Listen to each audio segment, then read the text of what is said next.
how would you like to make your first million? And today we have Virgilia Virjoghe with us. And I have the pleasure to meet her personally. And she is the CEO of VV Global Partners and Strategic Brand Advisor. So, Virgilia, tell us, what are the 5 steps you recommend entrepreneurs in order to make the first million? Welcome to Unstoppable Podcast with Harry Sardinas, inspiring conversations with influential millionaires, investors, thought leaders, entrepreneurs who are making a massive difference with their innovative products and services, and sharing the challenges and wisdom of how they sold their first million. So, of course, Harry, so lovely to be here on your podcast. I'm delighted to reconnect with you. Of course, everyone has a different perception when it comes to the 5 steps. I'm just going to give my perspective based on 2 segments. First of all, the work I operate in, the industry, which is branding, marketing, strategic partnerships. And secondly, based on my personal perspective, because each of us can reach that first million differently. So I will give you my 5 steps. VV Global Partners approved. Number 1, build a personal brand that has so much credibility and authority that it's undeniable. When you have already the trust when you enter the market, and when I say trust, I don't mean you have to have millions of followers, but have the content strategy in place. Be known as a well advised and as a well-positioned expert in your field. Don't make up stories around your expertise. Number 3, knowledge is power. Be so knowledgeable that it cannot be denied. You are an asset to a strategic partner, to the market you represent, your customers. Number 2, the content strategy for social media platforms, for your website, has to be up to date, meaning what's the value that you are offering to your audiences, consumers, strategic partners, investors? If the value proposition is not clearly articulated, how are you going to make that million? Number 1, who is going to invest in you because you need partners? Number 2, why are audiences going to convert into becoming a customer? Because this is big. No SEO, you can spend millions of dollars on SEO. If the trust is not being built, you're not going to make that million. Number 3, capital. There's so much, I think, storytelling across social media platforms. A lot of entrepreneurs tell you, well, I only needed $5,000 to create this empire and I started. Realistically, I'm consulting for large corporations, but also for small businesses. Without capital, it's impossible to make it work. Yes, if you're an Elon Musk and we are talking a genius creator, yes, you can have your peers and you come up with a concept, but this is 1%. This is not the reality for most people. This is sort of a storytelling that sounds great for social media platforms, sounds as an inspiration, a great inspirational element, but it's not going to translate. So have capital. Whether you have the family or family investing in you, you have investors, or you have a great savings account and you are willing to leverage that to get in front of the right customers and audiences. Number 4, strategic partnerships, Harry. Without strong strategic partners, and when I say strategic partners, I'm not referring to big corporations supporting you. Your strategic partners could be your colleagues, someone who believes in you, some of the small businesses you interact with, or if you're a large corporation, obviously you want the social media influencers, you want another large corporations to leverage each other's names. And number 5, what do you think the number 5 is, Harry? Self-belief.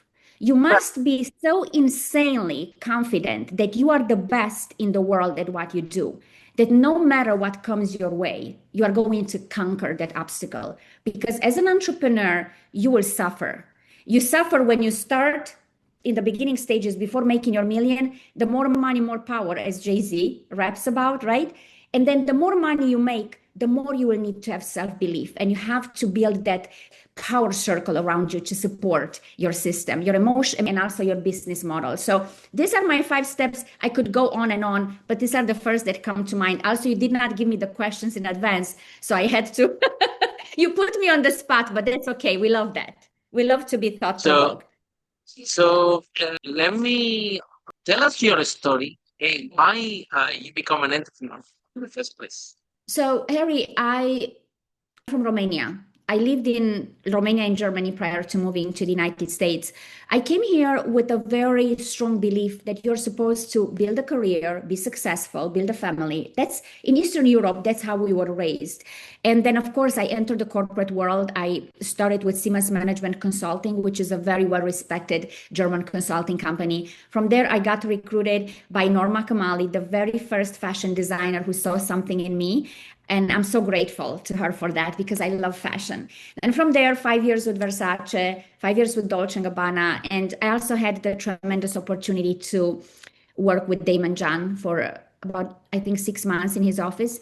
This was that aha moment when I say, if I can leverage all the corporate experience that I have, what if I just borrow, so to speak, the business model, the marketing and branding strategies that help these big businesses and corporations emerge and become global powers? What if I leverage that knowledge that I accumulated and utilize it to help smaller corporations or small businesses to emerge to the next level? So it was a direct extension of me understanding the knowledge that I accumulated, and also the passion and the drive that you can do more in life. You don't have to be an employee, because an employee, you will always have to take orders.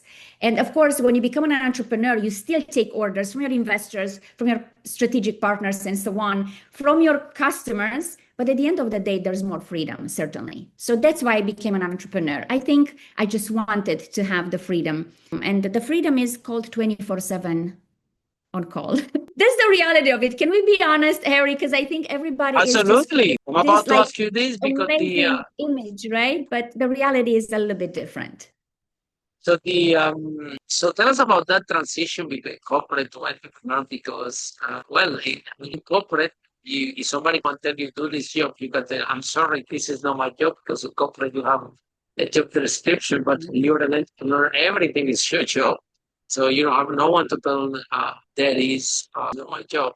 But what message do you have for people in corporate that now on the fence, they're looking at you and say, wow, I wish to have my own business. I wish to have my own time, in my own calendar.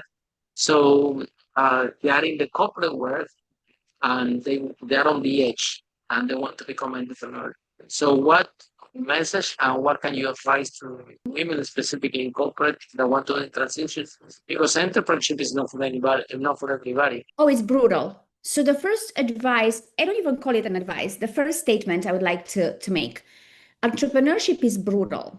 It's brutal because when you work in corporate, for instance, or for a company, the salary, every month you get a salary, right? Based on performance, of course, but you sort of have this certainty. Of course, you can get fired. We are just talking idealistically. We have the certainty. Most of the times you have the product, you have the services designed, you have the teams that support you. When you become an entrepreneur, you have to build all this yourself. I never realized, Harry, that having in my hands the Dolce & Gabbana, the Versace product, was such a tremendous asset. I already had in my hand something exceptional that was globally recognized as a high quality product. It was so much easier. And yes, the work was brutal. We had to generate, tremendous revenue increases. But at the end of the day, it was a creative work that I was doing with these brands. It was artistic. It was also the financial element associated with it, the social media. But when you become an entrepreneur, you suddenly realize that you don't have any of those elements. So you have to become the product, which is yourself. That's why I say build an exceptional personal brand consistently. Whether you are an employee, whether you are an entrepreneur, consistently emerge to the next level, right? Because when you have, let's say, you decide you want to become an entrepreneur, start early, get on social media, become well known, talk about your expertise, allow people to know that even though you're an employee, you already have a vision on your own, a vision that is solely yours. It's not being dictated by the corporation you work for. So I would say that was how I felt. I felt that it was brutal. Do I still think it's brutal? I enjoy it right now. I'm constantly provoked by my teams, by clients, by the social media, by the digital platforms that consistently change. Every day you wake up, there's a new trend. There's a new app that's coming to the market. It's still brutal, but it's fun because I learned how to manage the brutality of entrepreneurship. And of course, there's betrayal, Harry. When you are an entrepreneur, you also have to admit there's jealousy. That's maybe a partner or maybe more partners that you believed in, you thought you're going to conquer the world with, and suddenly you feel like you need to pull back. So there's emotional turmoil that you will consistently have to face. And hopefully you will have the strength, the poise, and that magnificent self-belief that will help you to wake up every morning and say, you know what, whatever comes my way, I'm ready to embrace it and I'm going to make the best of it. So that's my take. Build a brand, because when you're gonna exit your business, the business, this is what you said, the brand that you created. So tell us, what is the 5 secrets, 5 strongest points that entrepreneurs or some founders can do in order to build a strong brand? I couldn't hear you. I think the connection was not too good. I couldn't hear clearly the last question. Okay. So what are the 5 points to build a strong brand?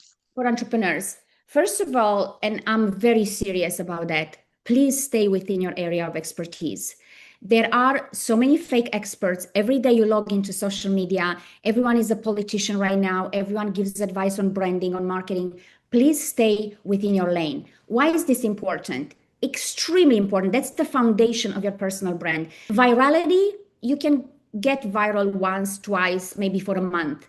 But at the end of the day, relevance is the new virality. How relevant are you in your industry? When I read your bio, do I feel that listening to you makes sense? What's the value that you provide to your audiences and consumers that comes from your own knowledge, not borrowed value, not something that you heard on social media or got it on ChatGPT and make it your own? That's not value. I want to hear your personal perspective. I want to see how many years of experience do you have, and are you qualified to give that type of information on social media? So stay true to your industry, to your expertise that you build hopefully for a few years.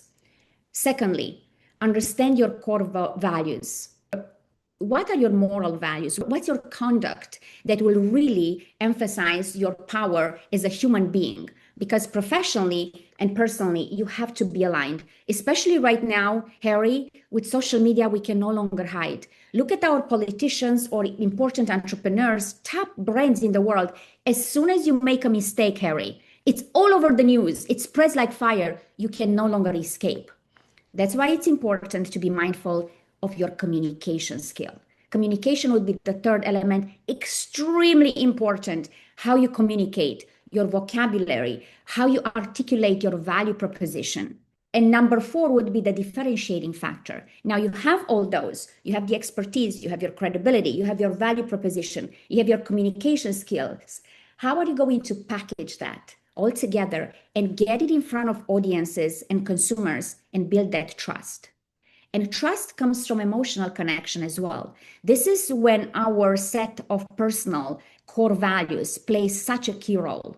How often we see personal brands being demolished overnight, even though they were probably successful in their line of work, because personally they either articulated some ideas or thoughts that were not in alignment with the global community, with their audiences. You can literally vanish overnight from the market due to digital platforms and social media. So that's very important. And I would say the last element, because you always have 5, the last element is just when you wake up every morning, forget about what society is telling you need to be. Forget about what social media tells you that you should post about this topic to be trendy, to be admired. Have a conversation with yourself, accountability and responsibility. Factor in, what is it that my strongest asset is? What did I do the best in the last 6 months? Where is my weakness that may become, impacted my ability to operate at my best? And the last would be, how can I become better? If you want to be an exceptional personal brand, you have to wake up every morning with this thought. How can I be a little bit better today than yesterday? And if you don't have this ability to become self-accountable and really be tough on yourself, you are not going to flourish and stand out in the competitive market. The competition is fierce, but if you want to dominate it, you be exceptional. And many talk about being exceptional, very few deliver it. So be exceptional. That would be my fifth amendment. So what are your biggest challenge as entrepreneur and how you overcome that challenge?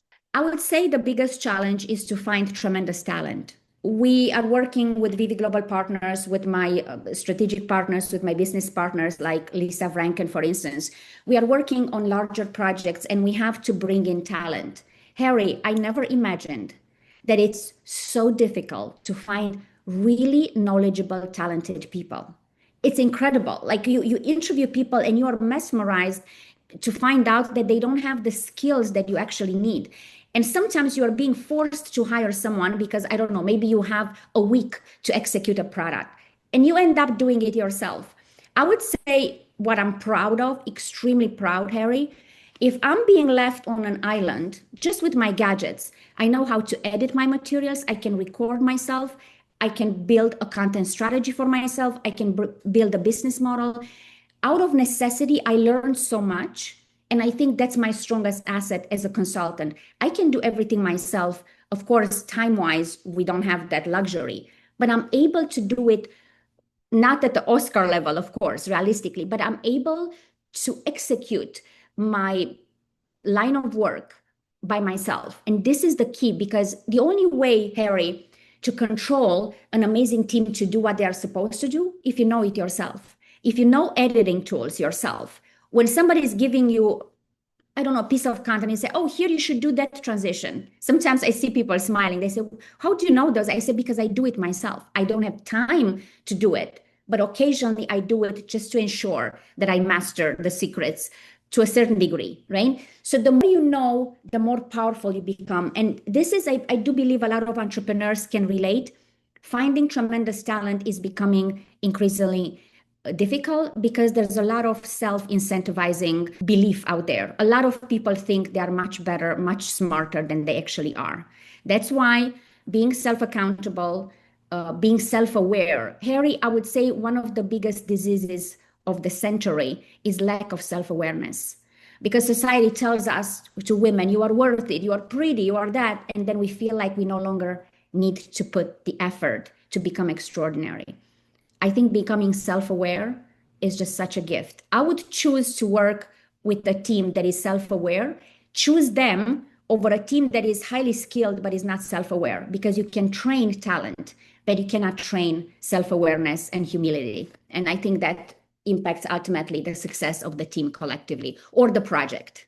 So talking about the team, when it comes to the teams, we've been employing people for so many years, and we find out that it's not only exactly like you said about the skill sets, but also the culture. So the culture of the team member have to match your culture. For example, you know how to do everything. So if somebody comes to your team, they have to match your values, right?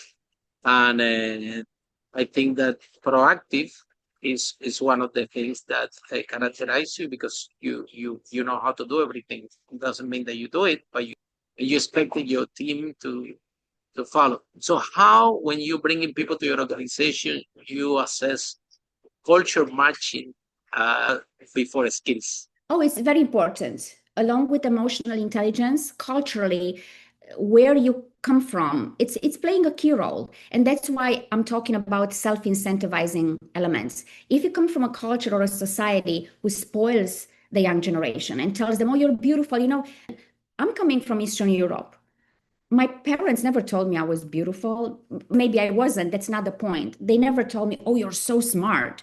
I was straight A until I went to college, for the record. My parents never told me, oh, you are the best. Look at you. You're so smart. I grew up thinking that I consistently have to work my way up. I never thought it was good enough. You just become better, right? So when we talk about, for instance, American culture, here the young generation is being consistently supported. I'm not saying the entire, but for the most part, I do see the differentiating factor is, oh, you're beautiful, you're smart. You see how they teach the kids on social media. Tell yourself in the morning, look in a mirror, you're beautiful, you're smart. I would say a balance between both would be the best. You don't want to be to grow up like I did, not thinking that you're good enough, but you don't want to grow up thinking you're too good already, you're already extraordinary, because where is the balance here? But I would say, for the most part, culturally, it's also how you address your team. I love, Harry, to pay attention how my team feels as well. It's important to have conversations. If somebody on the team doesn't feel comfortable about being addressed a certain way, but you see they have tremendous potential, you should have a conversation with them. They have to feel comfortable. Sometimes I know my personality. Sometimes I'm a little bit too pushy or over the top. If someone on my team has exceptional capabilities, but is not really comfortable with that, I should nurture that talent. I should invest the extra time to nourish them, to build them to become better, because they're already talented. And I think balancing emotions, Harry, when you work with a team, you have to really be aware that emotions do play a key role. They said, don't take business personally. If you really love your work, and if you love your business, and if you love your job, or whatever the case might be, you are going to get emotionally involved. If you don't take it personally, don't do it. That means you don't care enough. So I would say culturally there are differences, but I think the most important thing is you manage character, not cultures. You manage each person, each relationship by really factoring in how they respond to stress, to external stimulus. And once you have all these elements into the mix, you say, this person needs to be addressed a certain way in order for them to perform at the maximum ability. I should be a little bit more careful how I address them. If they are an exceptional talent, it doesn't cost a thing. I think the reason people leave a team or a corporation is because they're not happy. Nobody has ever left because they were exceptionally excited about being there. So nurturing the young talent is very important. I have actually an extraordinary 19 years old. We have on our team, Micah. I'm going to give him a shout out. He's German. I love my Germans. I lived in Germany for a while, so I know what I'm talking about. The work ethic that this 19 years old young man has is exceptional. So I love nurturing him. I love learning from him. And we have, of course, other talented people on the team as well. I just mentioned him because he's only 19, but I see him becoming a shining star. And when you see amazing talent, our job as entrepreneurs, as executives, is to nurture this talent, to help them every day to consistently become better. Find out what ticks them, find out where maybe that small weakness can alter their behavior or the way they perform. Very important. I wish I had someone when I was younger to look out for me, because I realize now when I compare my work with others and how much I nurture them, I'm thinking, God, I wish I had that when I was in my 20s or 30s or so, because I truly believe it would have impacted my career in a very positive way. So now building a business, it gets emotional and intense, exactly what you described. And sometimes when you started the business, things doesn't go well, and then you have that negative emotions in your head. And if you don't release these negative emotions, can become physical. So to release the pressure from the business? Do you walk? Do you play sports? So how you manage to release the pressure from the business? I am a fitness aficionado. I love to work out. I know a lot of people say, oh, I have to go to the gym. I'm like, I love waking up in the morning and going to the gym. It genuinely makes me happy. And I do believe that when you start your day by doing something for yourself, you already gift yourself something, and of course, not every day. Sometimes you wake up in the morning and you get some news from someone from your team or from the family member, and you think, God, not every day is perfect. But I would say I would like to credit fitness for saving me. Since I moved to the United States 26 years ago, I've been working out probably on an average 5-6 days a week, not obsessively, but consistently. Consistency is the most important. There are some days when you feel slower, more sluggish. You don't have to enter a competition. You don't have to take the toughest class. You can just get on a treadmill a bit or just lift some weights. So it's important to be consistent, because consistency has a cumulative effect, right? So I truly believe that balances my emotions. Secondly, I do pray. I pray when I wake up in the morning. I pray when I go to sleep. And even sometimes during the day, I go to church on Sunday, any church. For the record, I could be in any country. If I'm in Istanbul, I'm gonna go to that church, that's your mosque, it's fine. Even though I'm an Orthodox, I go often to Catholic churches. My grandmother used to tell me, everywhere is the house of God. Every church is the house of God. Anywhere you are, just go and say thank you. And God will never be upset that you enter a church that is not yours. So I love that I was brought up like that. I think this gives me the opportunity to love everyone equally. So I pray, I walk a lot. I love to walk. I love to dance. I love to sing. I used to record actually music professionally at some point. Another time we talk more about that. And I love a great coffee. I'm the master. Coffee is just a work of art, And of course, talking on the phone. I talk on the phone every day with my father, who's in Romania. I talk every day with Lisa, who is like family to me here, but she's also my business partner. I talk to people I love. It's important.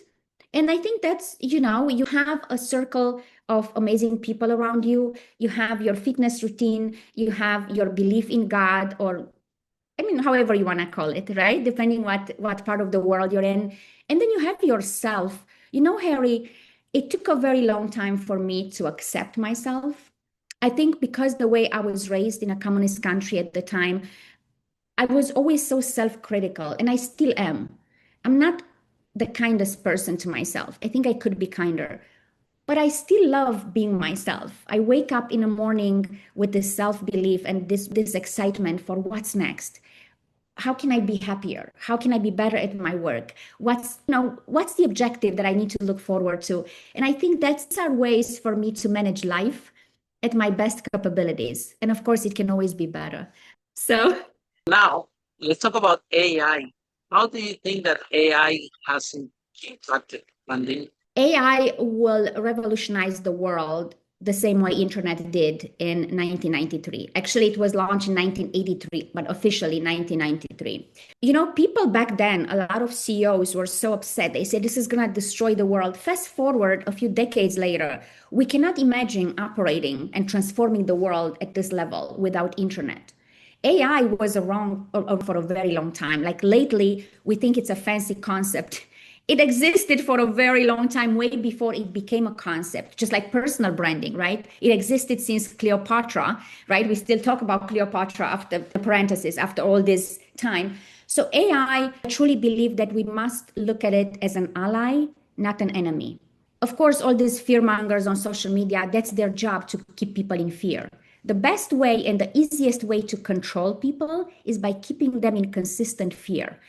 Telling them that, oh, this is the end of the world. No, you have to learn as much as you can about AI to turn it into a tool. Think about it. As people say jobs will be destroyed. Of course, AI will annihilate some jobs, but it will subsequently create new ones, because now we will need experts to be able to leverage all these AI tools. Who's going to teach people or corporations? The new jobs that will be created are just a natural extension. So now, if we are scared to learn something new, if for 10 years, 20 years, we operated within our segment and we want to be lazy and continue with that, then AI should scare us. But if you are like a determined human being who's excited about the future, learn that AI. It should be your friend. I leverage it. I learn all these apps. I'm so excited. I love ChatGPT. I love Gemini. I love every tool that can help me to become faster and better and more efficient. Bring it to me. I love AI. So, of course, it can be dangerous too. I just want to make a parenthesis here, because sometimes I have a sense of humor and people don't get it, right? Yes, it could potentially become very dangerous if we don't master it. If we don't overpower AI and we allow AI to take over the world, of course. But we are talking about being a thoughtful society and global community to be able to overpower it. So let's see what the future holds. Maybe if you interview me in a few years from now, I'm going to say something else. But for now, we are positive. Yeah, we see AI like an amplifier. So same like in internet. So we should be scared, we just embrace it. So if someone is in love with this conversation, how people can find you, how this process works? So I'm very active on Instagram. It's currently Virgilia_Virjoghe. It's my first and last name. We are starting this week a brand new account. I'm very excited about it. And I will make an announcement. It's going to be called The Brand Architect. But they can also I connect love with me it. on LinkedIn. I love the name. I love it. The Brand Very good. Architect. You like Oh, it? Thank you. yes. Well, that's how I initially was known for a very long time. My very first podcast was titled The Brand Architect. And I don't even know how I came up with that name. It was a few years ago, probably because I was thinking about branding being like architecting, like an architect, designing a home. That's what branding is. So they can interact with me on LinkedIn as well. My website is vvglobalpartners.com. But typically, I would say most people reach out via Instagram. I don't know why. It's maybe because I post a lot there, or maybe because my audiences spend a lot of time there. But that's basically the way to get in touch with me. We are very responsive, whether I will respond or someone from my team. Typically, I want to share something here. My most incredible partnership or strategic partnerships or guests on my podcast happen because of social media interactions. Don't ever underestimate what a DM can do, what a comment under someone's photo. And if you really want to get someone's attention, be very persistent. Comment every day under their photos or their videos. Show value. Show that you're an interesting individual. I'm not saying that someone who's very successful will necessarily read those, but maybe one of their assistants. And sometimes you would be surprised. Successful people do read occasionally their DMs because they want to get to know their audiences, their customers. So don't undermine the power of communication. Be eloquent, address someone respectfully. That DM might get the attention of the company you want to work with or for, that strategic partner, that investor. Communication is an art, communication is a skill, and communication is certainly a bridge between yourself and everything you want to accomplish in life. What's your message for young entrepreneurs that they want to start the business? They want to start a business. We actually have something in the works for this type of entrepreneurs. I'm not going to spoil the surprise yet, but I would say market research. Do your market research. Anything you want to create, whether it's a product, a service-based business, research the market for the last couple of years. See what the revenue on a global, on a national scale is. Who are the biggest power players? What does their social media look like? Who are their consumers? Understand very well your industry. Once you do that research, then you can say, okay, this is what exists out there. This is what's really good. I can emulate that part that is very good. This is what can be made better. This is what I'm going to add my competitive advantage. And I'm going to just really emphasize that element that doesn't exist yet, or it's there, but not that good. And I'm going to make it better.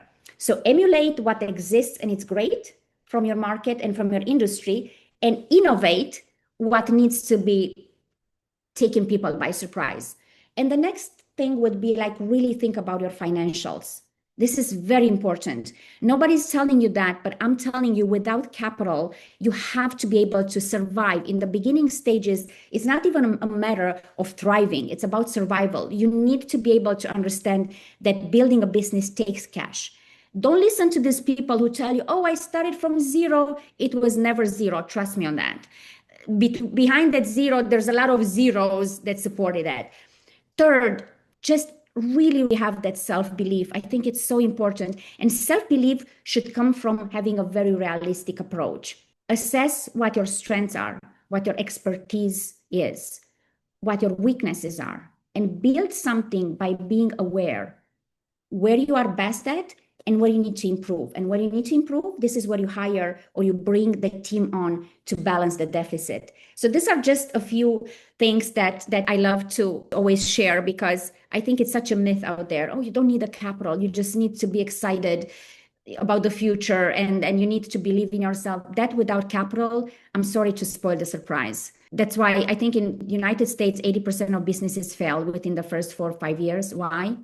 Partially is bad management, bad business model, but also lack of cash. It impacts the way we operate as businesses. So that's my take, Harry. I hope I Yeah. wasn't too brutally honest. No, on the contrary, this is what we want to be straight with the entrepreneurs, with people starting business, growing the business, knowing that we're here to support them. We are in this podcast in order to don't be alone. It's like And yeah, Harry, surround yourself with honest people.